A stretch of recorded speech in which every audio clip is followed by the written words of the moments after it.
evening, everyone. I hope you all are having fun at day 2 of ETRetail's e-commerce and digital native summit 2023. First of all, you all have been such a patient and awesome audience, so thank you for joining us. We have Prajakta Koli with us on stage. She's one of the first YouTubers, the early YouTubers for the Indian creators segment. She has over 8 million followers over Instagram. And we're going to talk about the rise of digital natives in India, the creator economy, and also about the art of monetization. Right?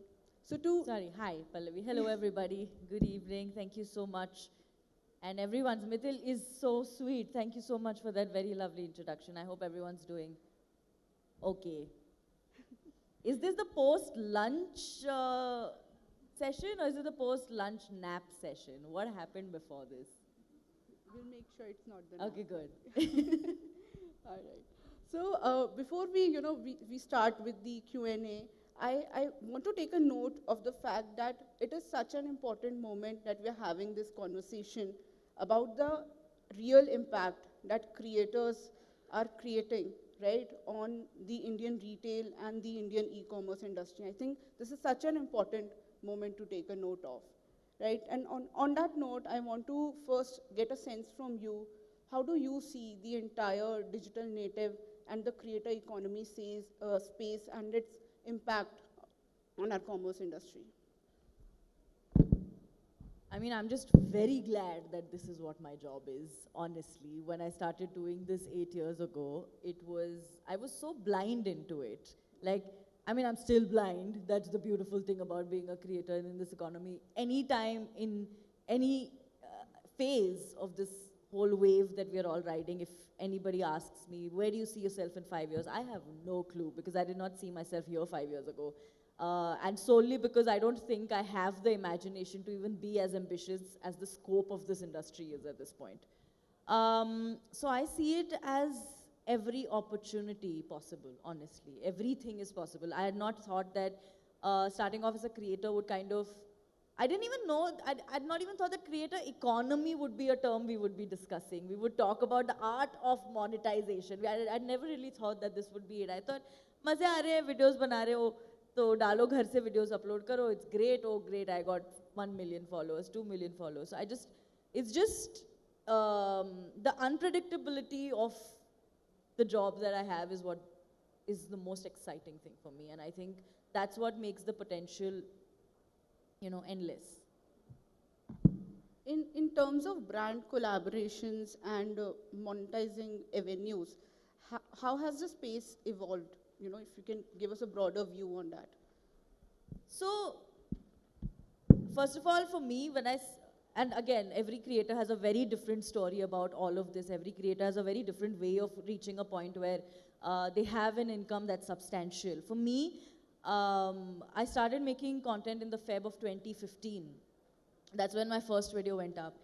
And before that, I was a radio intern, so I was already not making any money. It's not like I had very high expectations from this job. I was like, ek saal I have done kaam where I'm not making money. Let me give it 1 more year and see what I can do creatively in this very new, exciting space of being a YouTube creator.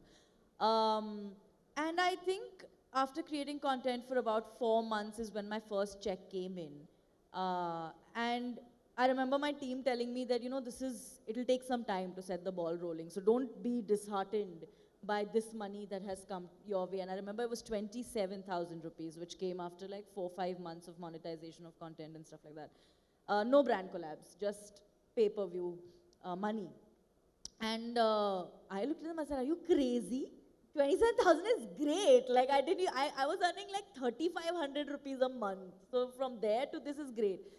So as much as I prepared myself for kind of having 1 year of just building content and seeing how it goes, I thought, this is great. And then I did my first brand collab a year after. I remember how that meeting went because it was a lovely, lovely collab that I did with ETRETail. It was my first ever brand collaboration. It'll always be very special to me. It was a 5-video deal. And I remember when that went through is when the reality of this really set in. Because तब तक तो यही मुझे भी यही लगता था कि हाँ मजे आ रहे हैं, you know, we're all creating content and I'm uploading videos from my home. What is the capital that I've invested in this? What is it? Like I bought one laptop and I have a camera that is a hand-me-down from my father, and that's that. So my expectations weren't so high. But when that first brand collab went through, that's when I really felt um, uh, the potential of where this could go even monetarily. And it's evolved a lot. I think agencies and brands and creators have equally had great roles to play in making this a very collaborative effort. I mean, I have the pleasure of working with multiple brands over the year, and about 90% of them are very pleasant, very easy associations. It's always a collaboration. You always meet the brand midway, where the brand will tell you what they want, you'll tell them what you know you can deliver. And it's great. Also, I think our audience has a huge role to play, because the audience has changed a lot when advertising changed from, say, a typical TV outdoor to, you know, through YouTube and Instagram content. Because I remember in the beginning, I used to see all these brand videos, and I have also done a couple of brand videos, but I used to think, कि हाँ हाँ इसमें डाल सकते हैं ऐसे, nobody will understand. You know, because that is how we were used to advertise. That is also how brands were used to advertising when they used to come to creators with briefs. It wasn't until we started getting called out and understanding that the audience is so much smarter than we ever were when we were doing that. So I think the audience right now, your viewers, have a huge role to play in this whole shift that has come in the communication that is included when it comes to brand collabs. So I've seen a lot of change, but for the better. I mean, things have only gotten better for us as creators, so I'm very grateful. Wonderful, wonderful insights, Prajakta. And you mentioned about the audience evolving, you know, over all these years. As a creator, you actively collaborate and connect with your audience via social media. There are always two sides to every coin, right? Can you list out some pros and cons of relying on these channels to connect with your audience and in building your brand? I'll be very honest with you, depending on my audience, to get better insight of content, of brand collabs, or of way forward with what I want to do as a creator, has never backfired. Because the good thing, at least, and that's for me, that's solely what has happened with me, that comes from my experience. Because the good thing about the audience online is that they're so brutally honest about everything. And I have always depended on them for criticism and for feedback on every time I do something. I started with one comedy video every week that over a few months went to 3 videos, which was, one was a real talk, one was a Q&A video, one was a comedy video. I did that for 7 years. There was no way I could have gone the way it did just by my imagination or my ambition with what I want to do with content. Itni to thi nahi samajh. Otherwise I would have, I don't know, done something else. So I've always been very dependent on my audience, and even with brands, even with understanding what kind of products will be effective, what kind of products do, or product categories does my audience, and you know, where do we kind of connect together or relate to together, makes a lot of sense. So I am actually heavily dependent on that engagement. Abhi tak to it has not backfired. I have not seen a con yet.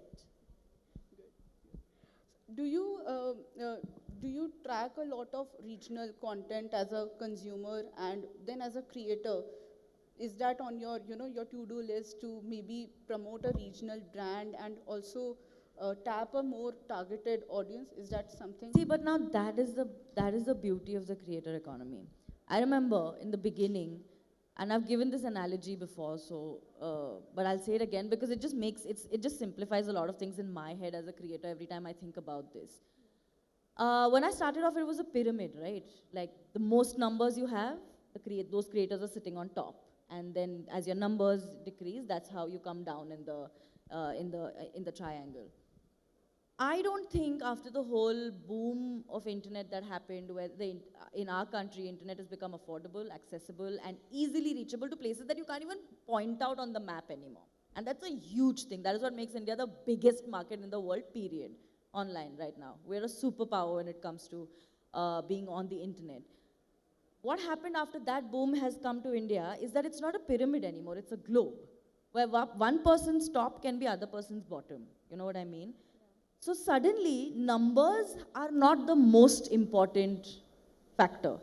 Like you're saying, I will, no matter how much I track regional content, say you want content from, say, an Aligarh, ठीक है? Aligarh in UP, वहाँ पे कोई product को आपको target market करना है. No matter how much homework I do, no matter how much research I do, no matter how much hard work I do, me with my 8 million followers will never be able to give the impact to the brand that a regional Aligarh creator with 100,000 followers will be able to give. They will not get an ROI from me as much as they will get from them. Because it is more than just understanding, that's the beauty of content, it's so much more than just the language and the references, you know? It is the relatability that people have. But I know that if there is a Marathi video set in where I come from, there I know I will deliver. Or if there's a Hindi or English video where I know that has been my playground, there I'll deliver. But if it has to be anything else, so which is what makes it so clear. Also, it makes things easier for creators because at one point I remember the pressure of numbers had gotten out of hand. Like I was only chasing that. My entire vision board was just, okay, now 1 million, now 1.5 million, now 2, now 3, now I want 10 million. And I very quickly realized that it's not what the audience is looking for, you know. It really, what gets you to their timeline is not how many numbers you have. What gets you to their timeline is how many times your video was shared by their circles. The algorithm has become very relatable to the things that they like watching and what works for them. So it is, in my opinion, it's a fruitless exercise to try to tap into markets that you aren't already in. Because that's the beauty of having creators everywhere. And I feel so happy and so proud that I'm a part of an economy where we have representatives and people creating constant, great content from every part of the country that we live in. And it's a great time to be a creator. That's such a beautiful comment, and I really I'm very happy that you said that it has become a globe now, right? It's that much easier. That way you also don't take the pressure because it's not an easy job, I'll tell you that. It takes a long time. It comes with its own challenges. It's a whole roller coaster. So I feel like as a creator, the minute a little pressure is taken away with perspective that your audience gives you with what kind of content will work, I think it helps you.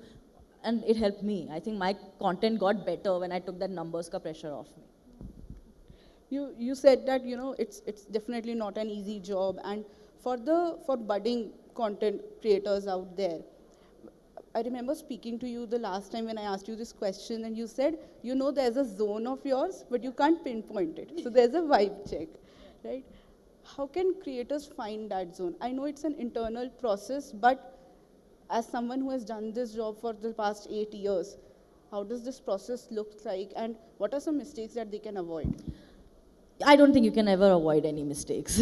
I'm sorry, you have to make those mistakes. There's no other way you can know how this beast works. Having said that, the only way you will find out is trial and error, because it's when you're trying to find your zone with content, or you're trying to find your footing as a creator, you're not just doing it for your audience, you're doing it for yourself. You need direction to give to your mind as to which way do I want my writing to go, which way do I want my journey as a creator to go. So it's not just dependent on what will get me the viral video. I mean, after a point that stops, because how much will you try to chase only what's going to please someone else? I mean, you have, if you want this to be a long-term thing, if this is your whole job, and if you want it to be sustainable mentally also, it's important that you find that midway where what is the kind of content that I love and am passionate about creating and also has found its audience. So the only way to do that is, I think, trial and error.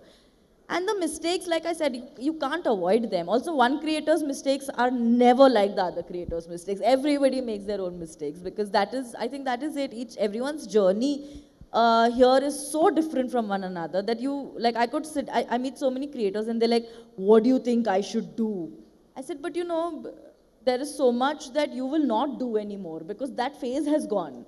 And there'll be mistakes that you do that I will never even know were in the realm of possibility, because I am not there anymore. So it's just, it's not a vague answer, I promise. I just don't know. I can't tell you which mistakes to avoid. Make all of them. No, I think very honest answer. I want to ask you on the entire monetization, the challenge of monetization that exists. For you, the avenues have really opened up, right? Especially with the entire acting opportunities that have come your way. Currently, for young creators, what are some exciting monetizing options available if you have to advise them? I think, I mean, brand collabs is a big up. It's a huge, like I said before, the minute your brand collaborations start happening, that's a whole different ball game. You suddenly take a turn to this whole new place where everything is multiplied when you talk about it in numbers. The pressure is also multiplied. You are accountable for everything that you put out. That is also multiplied. But also, it does change the way you earn money as a creator. Also, acting has opened up a lot of doors for me. And that is, I really don't think that has anything to do with me being a creator for so long. I think if you are new, that can still, if that is in your realm of, ambition, then I still think that that can be a door that you can look at. But for me, I think a big one is always brand collabs. For a lot of creators, I'm sorry, I'm so sorry. How can I forget merchandising? That's a big one. A lot of creators are doing this where they're not just collaborating with brands on a 1 video, 10 video, 1 year, 2 year deal, but they're actually doing collections of products. There's merchandising that is happening, and I think that just multiplies your credibility in the way that you make your brand that much more widespread. And again, in my experience, that might not have immediate money, but then if you look at it as a business, it's going to be a longer running thing, and then eventually it's fun. Great. While I have one more question left, but can we take a question from the audience first? Yeah? Is there a question someone would like to ask? Yes. I always hold my breath when this happens because like it'll be so awkward if you open it up to the audience and nobody has questions. Hello. Hello. Hi, my name is Amir.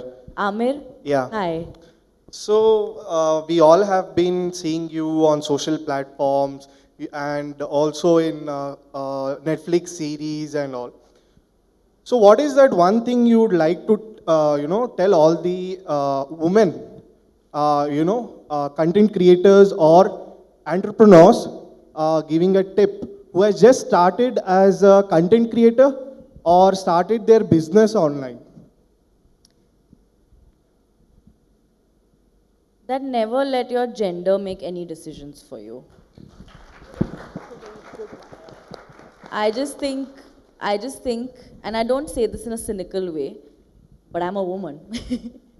And I just think a lot of times, because of the society that we might not or might have grown up in, because of the content that we might or might not have let influence us, for me at least, a lot of times before anyone else would put any barriers for me, no, I would put it on my mind. Ki nahi, nahi. And then I realized, I said, but no, who I'm answerable to? I get up every day, I roll my own camera, I write my own scripts, I upload my own videos. Who is it that I'm worried I have to answer to? So I was like, so I think that really uncomplicated a lot of my thinking processes, where I was like, I don't think we should ever let gender be a filter when you're deciding anything that's going to change the path of your life. To be honest, I have made so many videos, but my content has not went viral. Keep making it. Keep making it. No, seriously. And also I have taken blue tick from Instagram. That's great. That's great. Put some light on his face, I want to see. What's your Instagram, Amir? Amir Ali Sheikh Official. Amir Ali Sheikh Official भी लिख दिया और फिर blue tick भी ले लिया. हाँ, ले लिया. So Amir Ali Sheikh Official, everybody please follow and watch videos. Oh, wow. Thank you so much. Thank you so much. What a way to bring out content. It's a very subtle plug. I appreciate it. You're a creator. Right. One more question. You want to take? Yeah. Pallavi, one more question. I will choose. Just kidding. No, please choose. I can never choose. Okay. Let's play Chudiya Wood first. Okay, yeah, he's like, okay, give me a chance, otherwise I'll run. Sir, 10,000 rupees check later, okay? Uh, how do you charge your commercials actually? Yeah, it's a very simple question. Business happening here. I thought you questioned her. Business happening here, really? That's what, like, we all What's your understand. name? My name is Satya Prabhu from Tamil Nadu, Tirupur. Satya Paul? Satya Prabhu. Satya Prabhu. I Hello. would like to understand, like, how do you charge for a video, or when you say you are collaborating with a brand? How do I charge or how yeah, much do how I much do I charge? How much do you charge? How do you charge? I will take that. You have to go through me. I've already gone through you. Okay, over to you. Let the answer come from three sides. No problems. Thank you. Don't you want answer? Okay. I should have chosen. Yeah. Who gets the question? I shouldn't have trusted you with this. Anyone else? I'm going to give you the industry answer because it's just a rude thing to ask. कि आप पैसा कितना कमाते हो? No, no.